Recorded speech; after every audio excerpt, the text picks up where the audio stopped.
And the mic was on. Hi everybody, I'm Skip Elsheimer. Welcome to the AV Geeks Lunchtime Streaming Show, where we watch old 16mm films and try to wrangle with getting a new system drive on this Mac. Very frustrating, but you know, that's my life.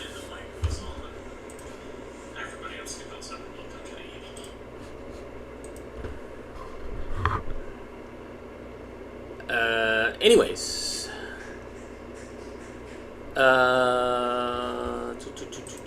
let's watch this 16mm film from the Prelinger archive called Utica Drop Forge Footage, and it is silent.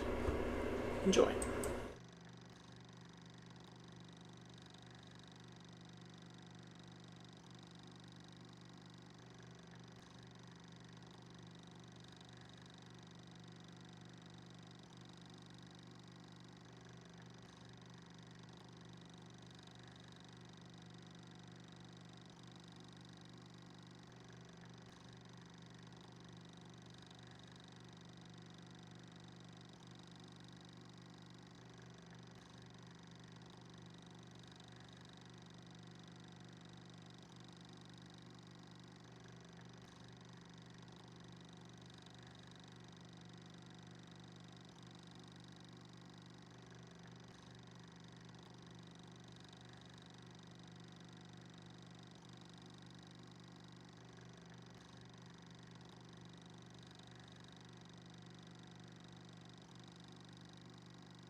Yeah, so I accidentally hit the unmute button on the mic. I'm trying to make it closer so that you don't get so much fan noise.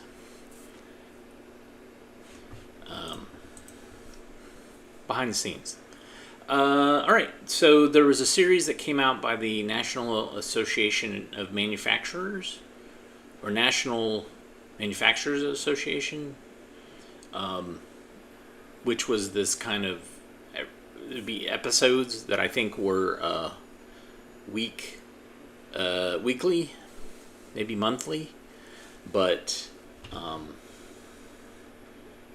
this is what it is. It's almost like a newsreel, but it's all related to manufacturing. So here's Industry on Parade. Enjoy.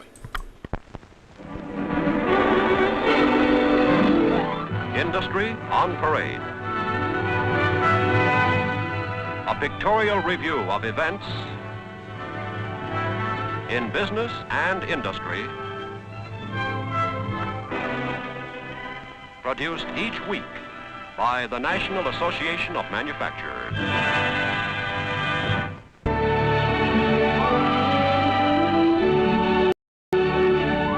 The heart of the Cotton Belt, the Deep South. This Alabama countryside was the scene of gracious living in years gone by, and though it fell on hard times, it's proving that the climate, the soil, and the temperament of its people are as suitable for gracious living in this century as in the last. Industry on Parade cameramen arrive at the Alabama town of Sylacauga to see just how people in these parts do live. One thing certain, there's nothing sleepy about it. Same stores, same activity you'll find in any thriving, bustling American town, north or south, east or west. And you don't have to hunt very far to find one force behind the healthy, flourishing life of Sylacauga. It's a healthy, flourishing industry called Avondale Mills that takes in the raw Alabama cotton and transforms it into a variety of finished products needed by people everywhere.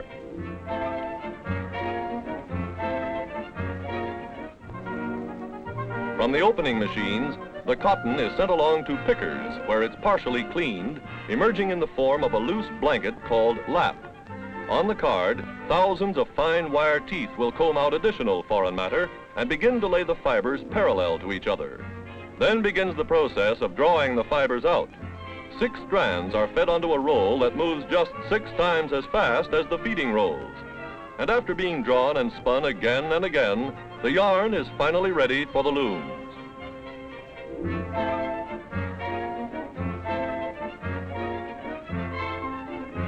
Large rolls will feed the warp or lengthwise strands, while the crosswise or filling yarns are laid in by bobbins that shuttle back and forth as the warp yarns are raised and lowered.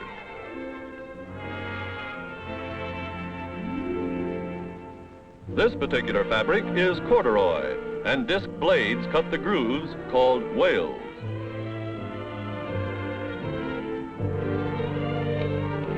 Now into the sanforizing machines that'll pre-shrink the fabrics.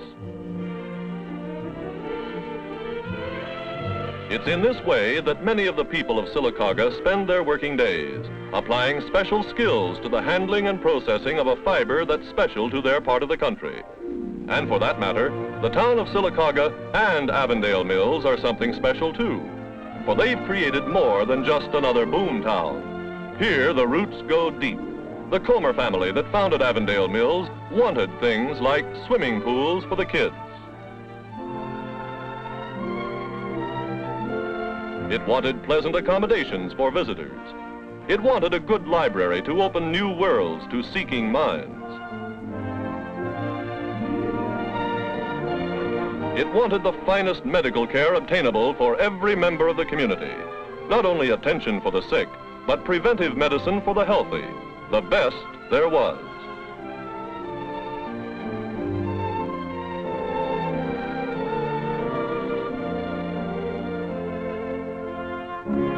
Juvenile delinquency?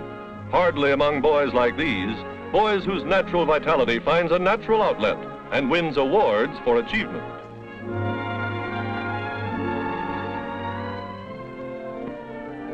Yes, it was inevitable that a prosperous industry would help bring prosperity to everyone in town, That's the way things work. Not only do literacy rates go up and sickness rates go down, but there's enough left over for what some people might look upon as plain frivolity.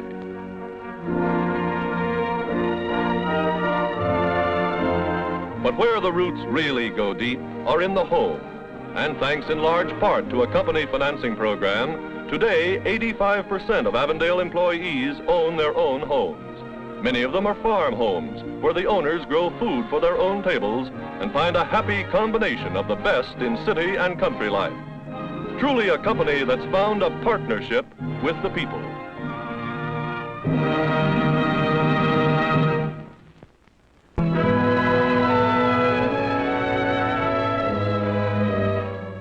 The Lake Placid Club in Essex County, New York, meeting place of winter sports enthusiasts, is the scene of a different sort of get-together.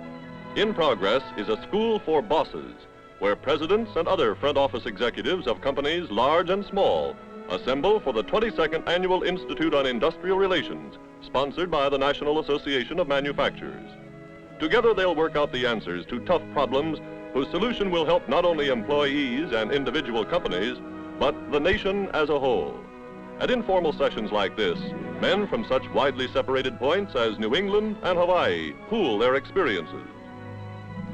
The informality is carried over into problem-solving work clinics, where, guided by conference leaders, the talk turns to such matters as government wage stabilization regulations, labor relations, and ways of developing employees into supervisors and executives. It's no cut-and-dried lecture course.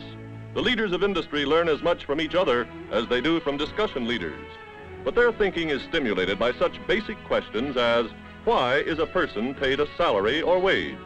It's for what he does, what he knows, what he can get others to do. When they break for coffee, the talk continues. And when they return to their offices and plants across the land, we'll all benefit from the effort to further humanize employer-employee relations and the promotion of understanding and teamwork in industry.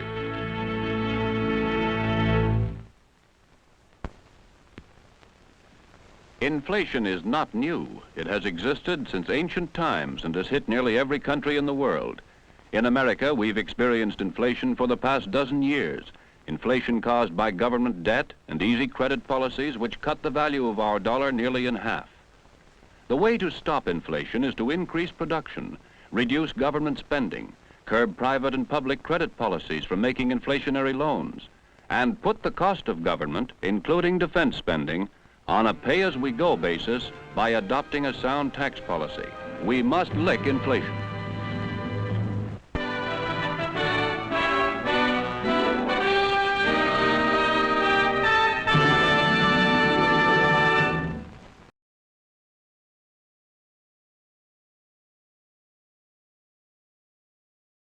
I like that that pro-industry PSA at the end.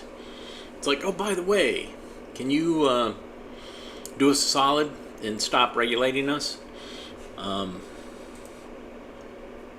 This next film is our obligatory weekly U.S. Steel related film. We're doing a lot of industry stuff so far today. Enjoy.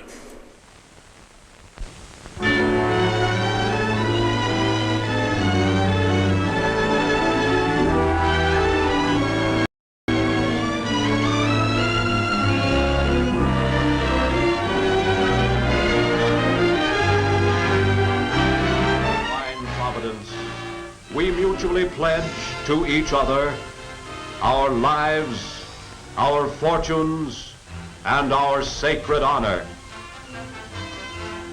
To each other.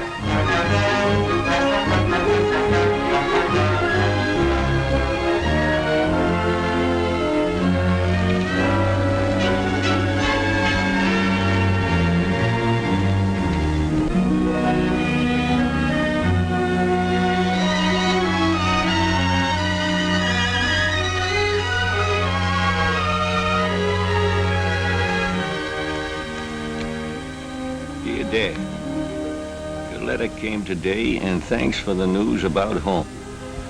I can admit to you that there are times when I get good and homesick for you and Tom and even the steel mill. And I guess I miss the old mill more than ever, now that I know you're back there on the job again. Ever walk up on the hill where you and I used to sit when I was a kid? I'll always love that spot because that's where I first decided to be a steel man like my dad. Remember? Remember all those times? Remember? Sure I remember, son. This spot up here on the hill means a lot to me, too.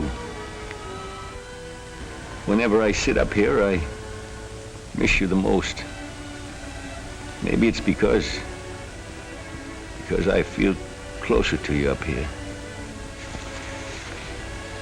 I came up here the day you first went off to war. That day, I was sad. I came up here the day I heard of you winning that medal. That day I was proud. I came up here today because I just won a medal too, and I'm proud of it. It's not exactly a medal, it's the Army-Navy E button. But it's the nation's way of saying, good work, well done. It means that the men in our plant have been turning out the tonnage, the steel tonnage, in this battle of production. And that, son, is the program of every last one of us back here. In fact, to help us, Uncle Sam and our company together are spending over $700 million on a steel expansion program that's the biggest thing in our history. Because this is a war of steel. So we're enlarging old blast furnaces all over the country and putting up new ones at a great rate. We picked up one from Illinois and moved it all the way to a valley in Utah. That blast furnace will turn out tonnage for the West Coast, a headache for Hirohito.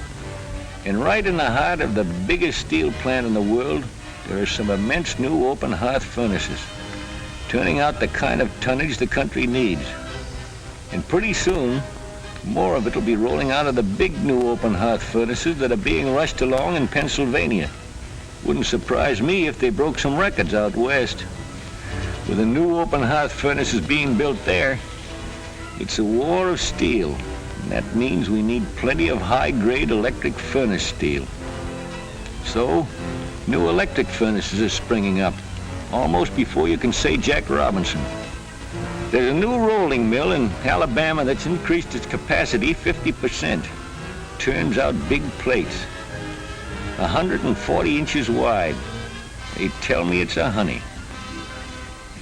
And I know of a strip mill that was built for rolling sheet metal. But right now, Uncle Sam needs plates. So in 37 days, the boys converted the sheet mill into a rolling mill for plates as thick as 1 inch and 72 inches wide. Boy, you ought to see it. It's breaking production records every month. Makes you proud to be a steel man. But besides new tools and buildings, the steel expansion program calls for whole new plants. So pretty soon, what used to be farmland in the shadow of the mountains in Utah will be turning out a crop of steel. It'll be a bumper crop, better than 900,000 tons a year. This will be the biggest steel mill west of the Mississippi. And we've built another new mill in California to take big 30-foot billets and roll them 3 strands at a time. Roll them into long, thin, red-hot steel rods. Miles of them. That's no aid and comfort for the enemy, huh?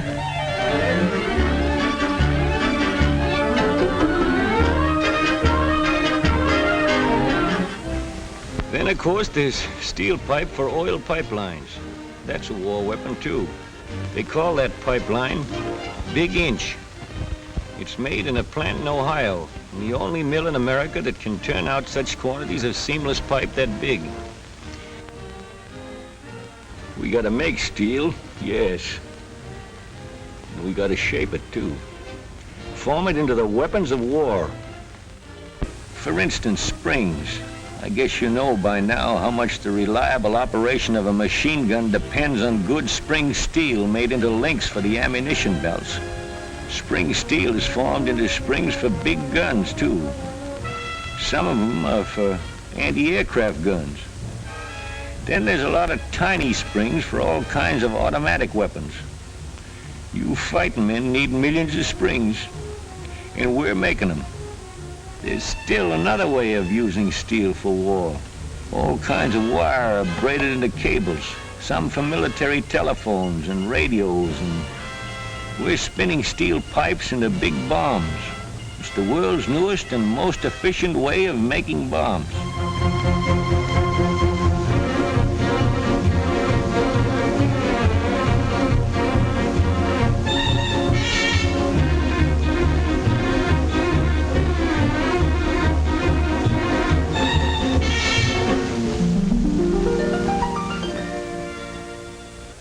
Remember when I used to tell you that steel was a man's game?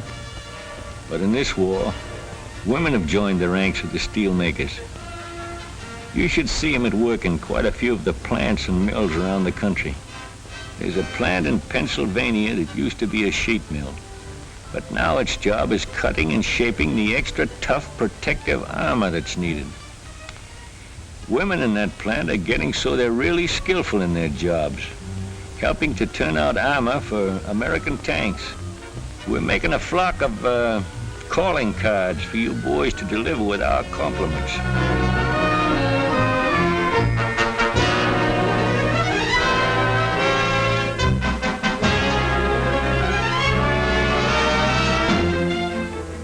You'll be glad to know we're building invasion ships. The invasion ships are built in big prefabricated sections. I'd hate to be a Jap when a fleet of our invasion ships is coming in, loaded with tanks.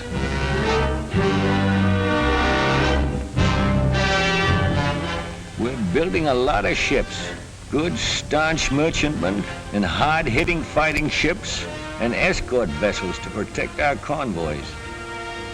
But it took still more expansion to put the shipbuilding program in effect. The old shipyards had to be enlarged and improved. And a new shipyard was built for the construction of naval auxiliary vessels. You heard of applying mass production ideas to shipbuilding these days. Well, the idea of prefabricating big sub-assembly sections was pioneered by our company way back in 1918. With so many years of experience behind us, no wonder we're building more ships and breaking more records.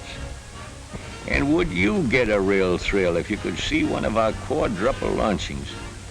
We've done it time and again since the war started. The last time, 4 ships in 14 minutes. That's really rolling out the tonnage.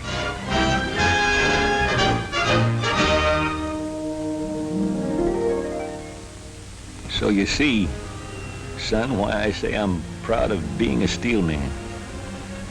Why I'm proud of this Army Navy E means that we're in back of you 100%. We're turning out the tonnage, we're expanding, we're making more steel and more products. And we're going to keep on, because we're in the service of our nation too. We're sure getting a kick out of being in this thing together with you. And just like you, we're working and fighting for the day of victory. The day when you will be coming home.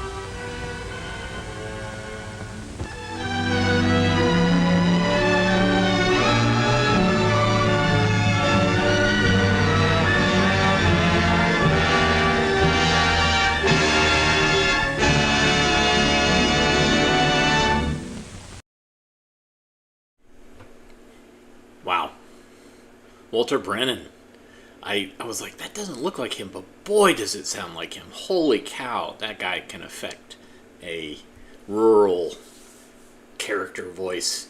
And he won Best Supporting Actor 3 times. 3 times. I don't think anybody else has topped that. But there you go. I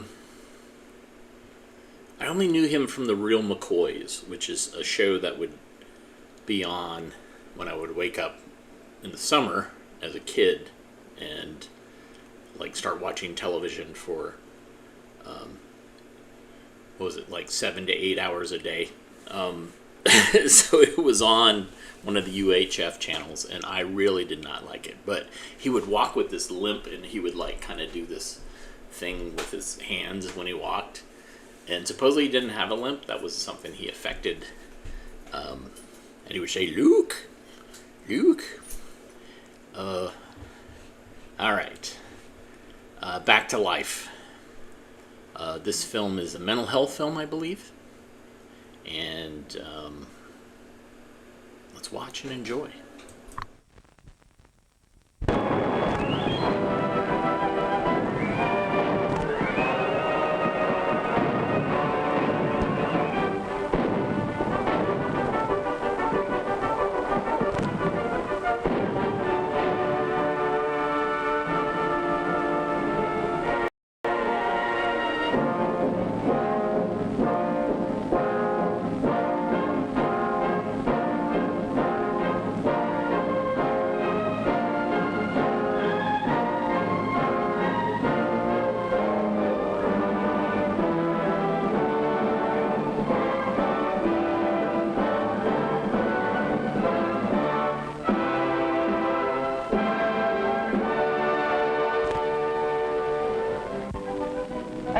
Any day.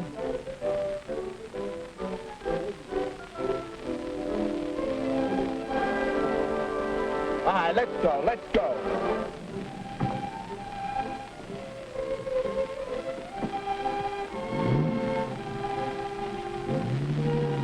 Hey, Daddy, you forgot your lunch. Wait!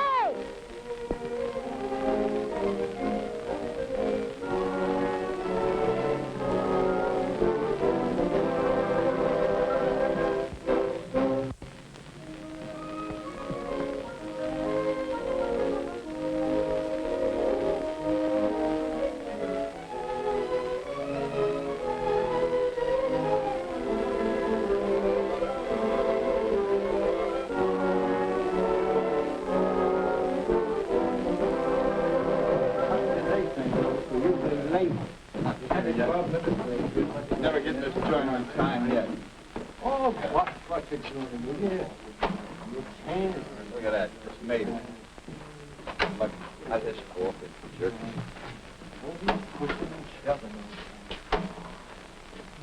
Come on, you'll be late. Come on, you. Time for a cigarette, haven't we? Let's see, cigarette, Sam. Yeah, thanks, bud. Here? Yeah. Oh, watch what you're doing, will you? Oh, Mike must be broke lately. Broke. Look at that, will you? There you are. What's the matter with you? Can't you wait your turn? I don't wait for nothing. I take what I want.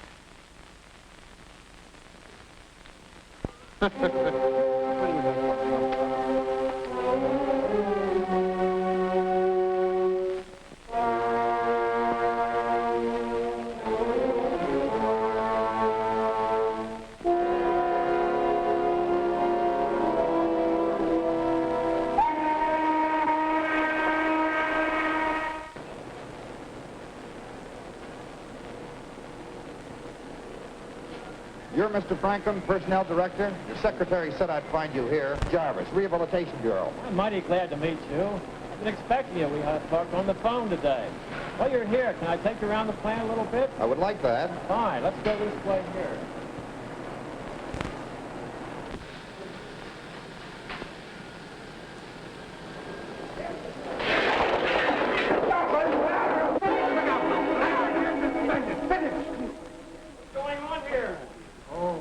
Glad you out here, Mr. Jarvis. I don't know what's eating Lambert here, but all of a sudden he hauls off and hits that safety man. We've had enough of that sort of thing around here, Lambert. And I just told him, Mr. Jarvis, as of right now, you're suspended pending inquiry. You better go to the dispensary. All right, the show's over. All you other men, get back to work. I'm telling you, the guy's nuts. I've been telling these guys for a couple of weeks now. They ought to put him away, lock the door, and throw away the key. Oh, look at him. He's nuts.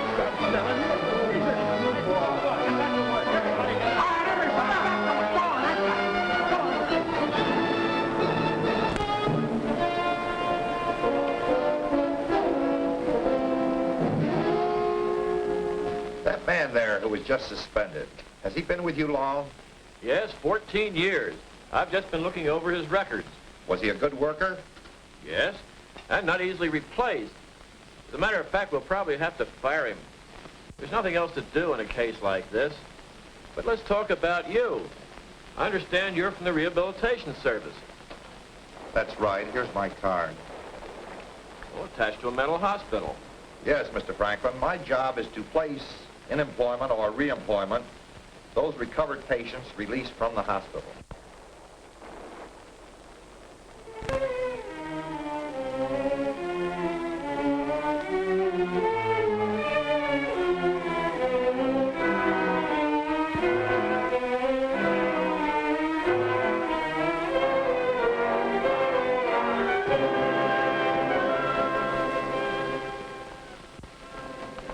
No good, rotten tramp. Thought I wouldn't catch you, didn't you, huh? Well, today I'm home early. You're not with another man, haven't you? Let me go! Go on, run, you no good street woman! Then the other men's friends, go on!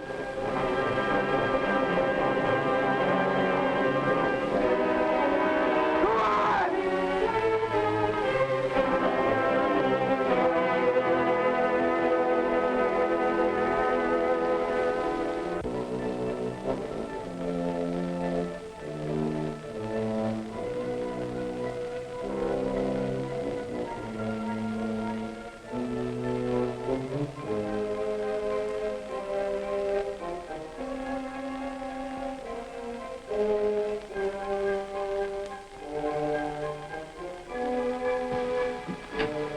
Here we are.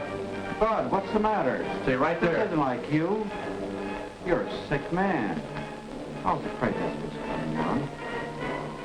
We'll have to go to the hospital. Hospital? Yes, Bud. Come on, let me help you, Bud.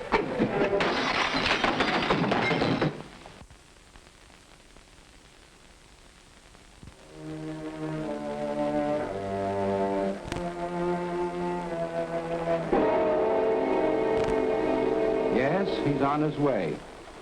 He's had a sedative and is resting nicely. Oh, you could expect him within an hour. Yes, I'll be mailing my report by tomorrow. Very well. Thank you. Goodbye. At our first staff meeting, Mr. Lambert has been provisionally diagnosed as schizophrenia with paranoidal tendencies.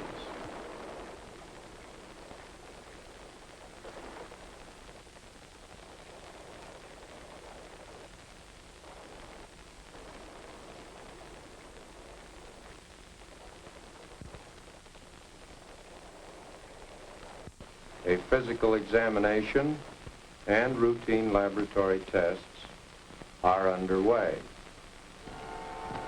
The day he came to the hospital, Mr. Lambert had had some trouble at work.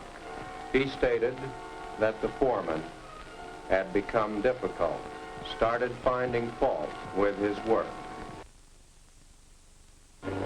They're watching. I know they're watching. Always watching. But where? Who could it be? That's him. It's the safety man. The one guy doing roads. All of it. He's the one.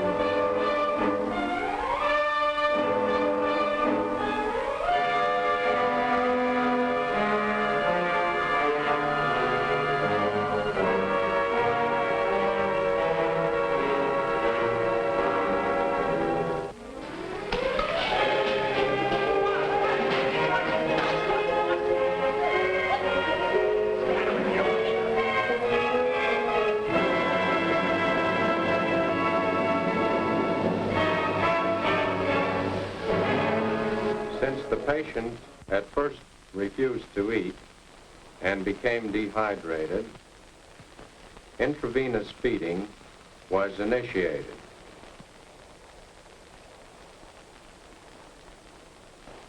Intensive psychotherapy has been started. During the past month, Mr. Lambert has shown improvement. He's beginning to trust me now, is talking much more freely, and is much more responsive.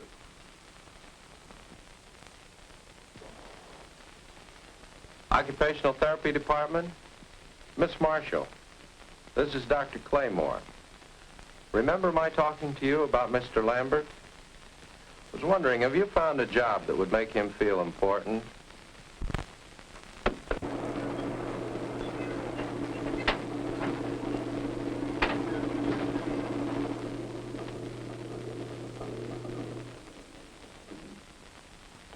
Miss Marshall, this is Mr. Lambert.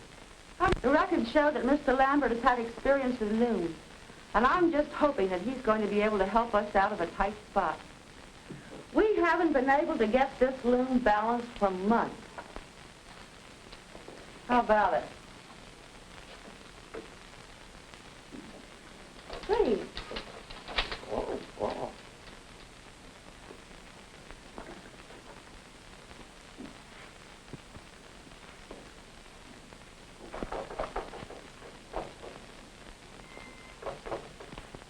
You mustn't be very bright.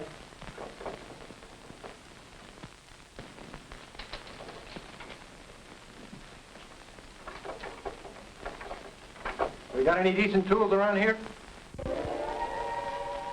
Miss you. Of course we do. Mostly during those long nights. Oh, honey, it'll be so wonderful to have you back home with us again, and the children will be so happy. Well, what makes you think I'm coming home so soon, Mary? Well, because every time I see the social worker, she tells me that the doctor says you're improving. Better and better all the time.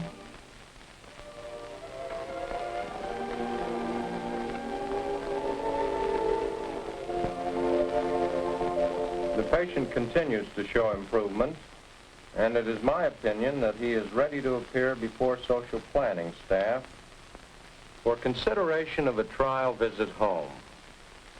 The patient is now willing to assume a new learning role, which should mean much toward giving him ego support. This is quite significant regarding proof of recovery. Within a few days, I will confer with Rehabilitation Service about the possibility of simulating a work situation here in the hospital. Dr. Claymore, I think a surprisingly good job has been done with Bud Lambert, and I hear that you're scheduling him tomorrow before the social planning staff for his final appearance regarding his trial visit home.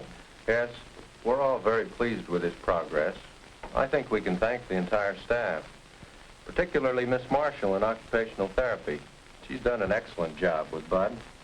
You'd be interested in knowing a couple of his friends are over there now. I think fellows he worked at the plant with. Hey, is this the loom you fixed, Bud? Yeah. Good job. Very good job. Take a look at that, Hank. Oh, say, did you make this, Bud? Well, that's very good. Just say that's Sam. Isn't that good? Hey. Yeah. Wait till the foreman hears about this. He's liable to move you up front, Bud. You know, the job around that blonde, Maisie. Yeah, do you remember? The job you always said you wanted. Oh, right now I want a job. Any job. Get back home again. Back with you guys. Well, that's what we want too. That's what we want too.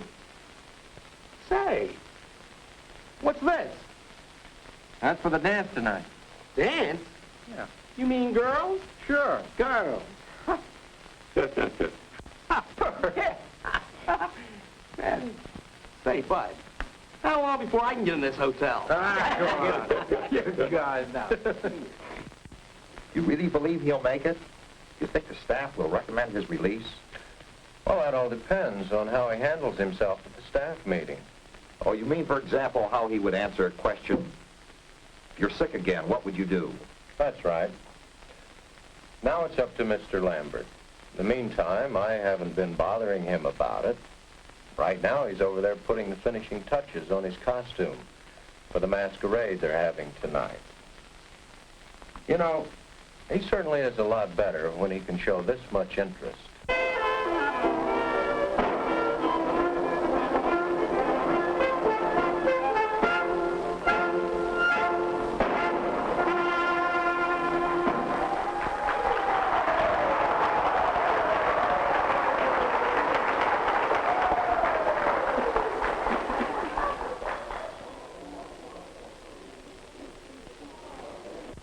For the information of the new members of the staff, I should like to call attention again to the basic principle that the hospital operates as a team. The patient is considered fully recovered only when he is working successfully back on the job. There is a good chance our first patient will be one we can call fully recovered. It looks that way from what I have read in his clinical record. Dr. Claymore, will you present Mr. Lambert? As you recall, the patient has been before our staff a number of times. However, during the past 2.5 months, he's demonstrated appreciable insight. On the basis of this, I would now like to recommend his release from the hospital for a trial visit home. Do we all concur in this recommendation?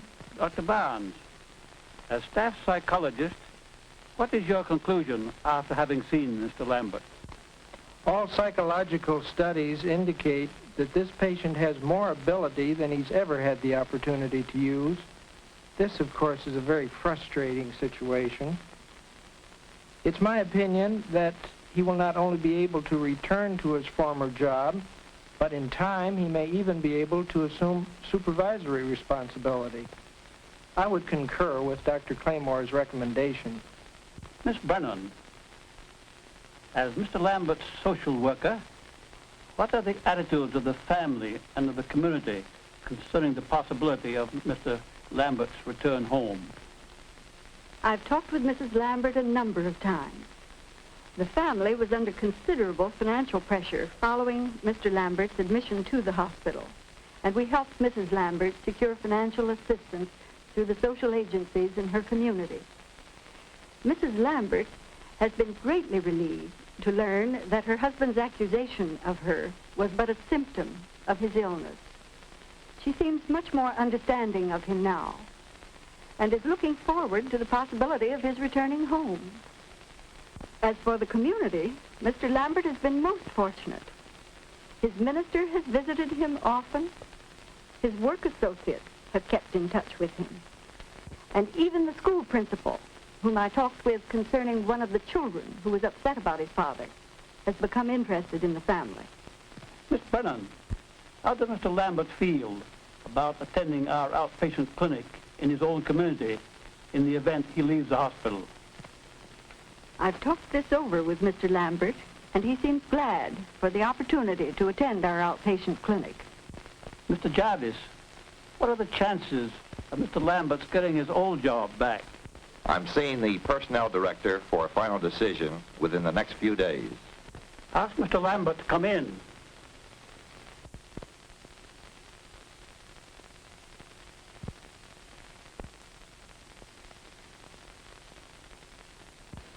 Good morning, Mr. Lambert. Sit down, please.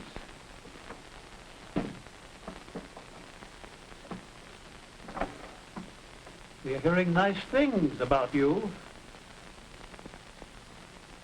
Isn't that true, Miss Marshall? Mr. Lambert's been our right-hand man. He's been able to get all our equipment in good shape. And besides that, he's had time to try his hand at half the crafts in the shop. I don't know how he's done it. Well, I never thought I'd learn anything from a woman, but there you are.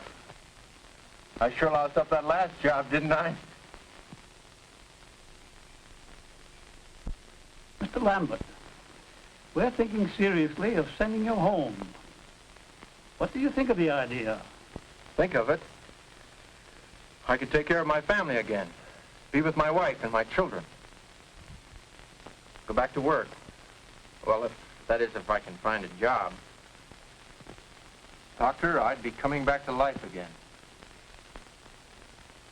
I wasn't only sick when I came here. My mind was all fogged up. Since I've been here, you people have helped me to see and to feel myself again. I think I can see daylight ahead. If you should have a return of those same feelings and moods, what would you do? What would I do? I'd be sick again.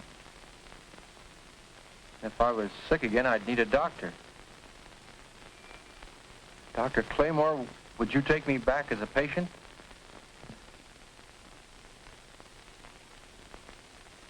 Is there anything else you'd like to add, Mr. Lambert? No. That's all, thank you. Dr. Claymore will talk with you later. Thank you.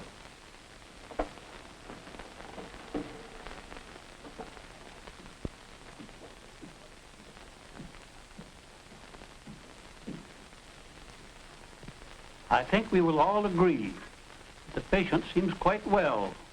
He has insight into his previous illness. He has accepted the need for care and treatment. He appears willing to accept help in the future if necessary. His leaving the hospital will depend upon two factors. One, the readiness of his family to take him back. Two, the availability of a job. That means another visit by the social worker to his wife. Also remains conditional upon Mr. Jarvis being able to get Mr. Lambert's old position back or else a new one. For the record, on the receipt of satisfactory reports from the social worker and from Mr. Jarvis, a date may be set when Mr. Lambert may return home. Granted a leave of absence during this trial period. I wanted to have this talk with you, Mrs. Lambert, since the doctors feel that your husband is now ready to leave the hospital. I think you will agree he is much improved. He's been working now for some while here at the hospital at a job similar to his previous work. How do you feel about his returning home? Are you ready for this? Ready. Oh, I think it's wonderful. I can hardly wait. Bud's been telling me about all he's been doing here and how he'll be going to the outpatient clinic in our town when he gets back.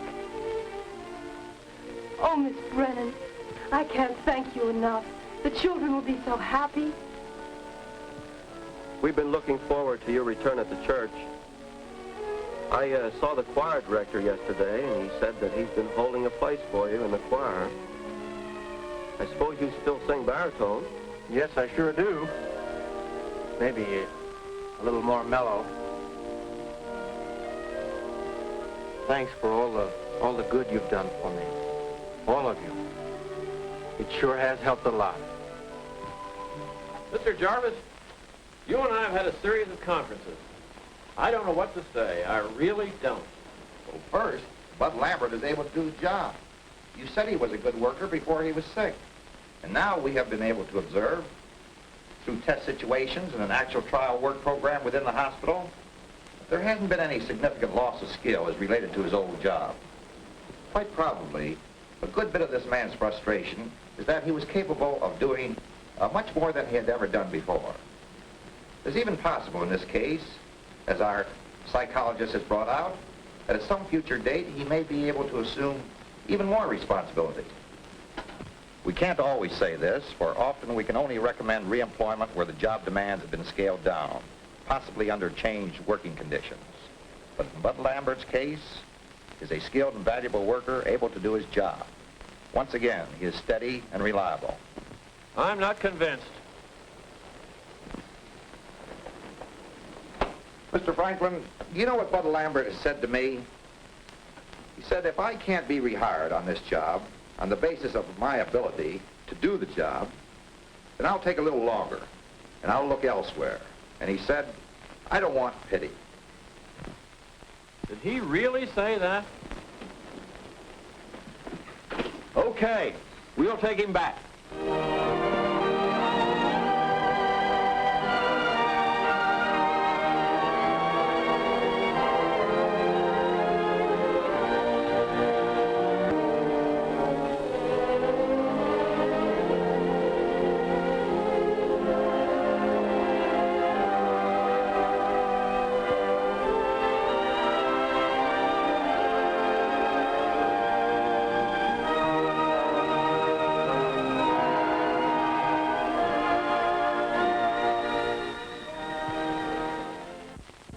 For thy gracious blessings, O Lord, we give thee grateful thanks.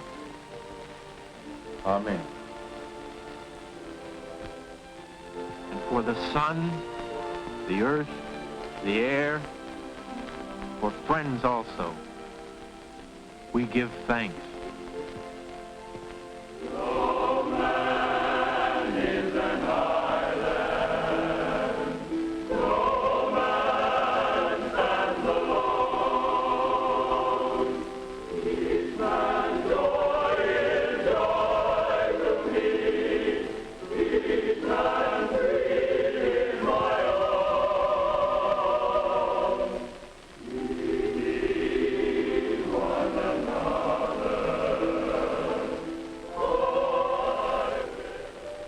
Don't know if I can really make it. How can I face that job tomorrow morning? The safety net. That smirking Big Mike. Don't know if I'm really worthy of such a fine wife. Maybe I ought to go back to the hospital. They said I could. Try again later, some other time. I feel so shaky. The morning never comes.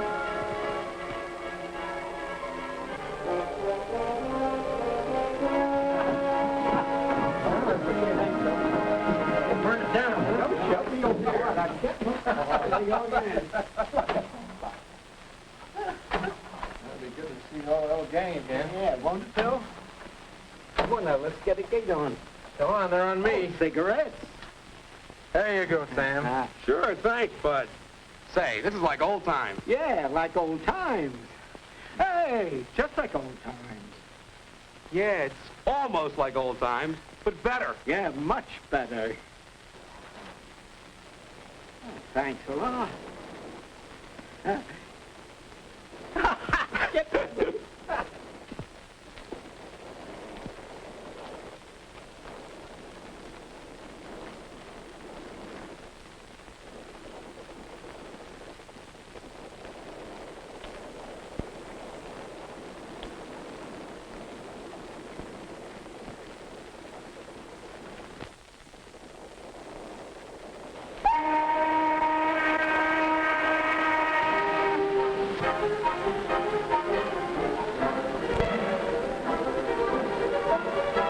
Gee, but it's good to be back.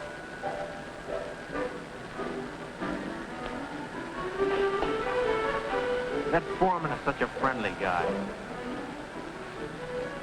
Everything seems so right. Can anything ever shake me again?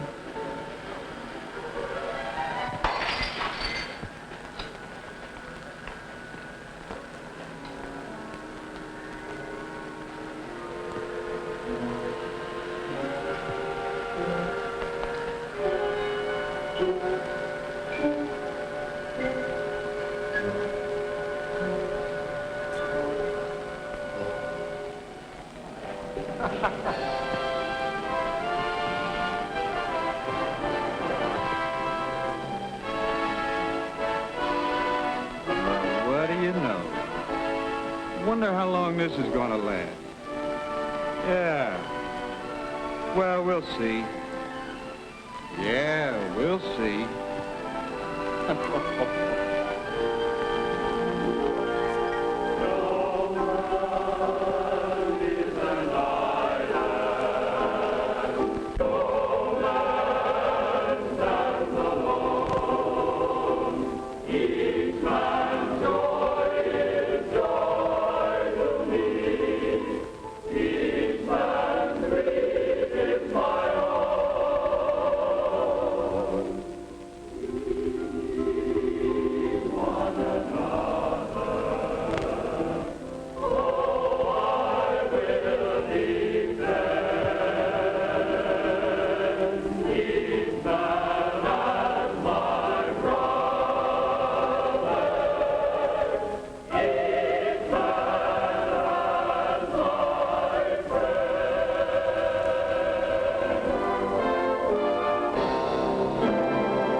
So I have several films that deal with mental breakdown, and they all end on a good note, which is great. That's what we want. We all go through tough times, and we'd like to have people surrounding us who know what to do and accommodate us and don't dismiss us. So find those people in your life. That's not it. I would say that my parents are all social workers. My father, social worker, worked for mental health department for the county. My stepmother, social worker. My mother, got a degree in social work and worked with developmentally disabled kids. And my stepfather is a minister, Methodist minister. So all of that is social work. So that's what I'm cut from. And of course, as I've mentioned, none of our kids were social workers. Although the next generation, my stepsister's kids, one is a nurse and the other is a social worker. So it skipped a generation. But yeah, they help. They help when we need it. So don't take them for granted. Thanks for watching today. We had... Was there any color? Yeah, there was color footage at the very beginning, but most of this was black and white. We're dipping into the Prelinger Archives collection that we've had for a while, because we are in the midst of doing a couple of things related to a stock footage, no, not a stock footage job, but a digitizing job for a museum. So the scanner is tied up with that right now. Thanks for watching. Thumbs up, subscribe. Super thanks is a great way to support us. You can do that in the comments on YouTube. You can also go to patreon.com/avgeeks or ko-fi.com/avgeeks. I have temporarily disabled the Twitch stream because the math is not working out. Like, some of you are watching, but it's not enough. Twitch ignores that, so it's hard for me to ascend to the next level. And it ties up a machine, and I'm trying to figure it out, because I do like having a 24/7 channel, but it's just not working. But we'll try to figure it out, because I have a lot of stuff to share. And so thanks for watching, and we will see you tomorrow.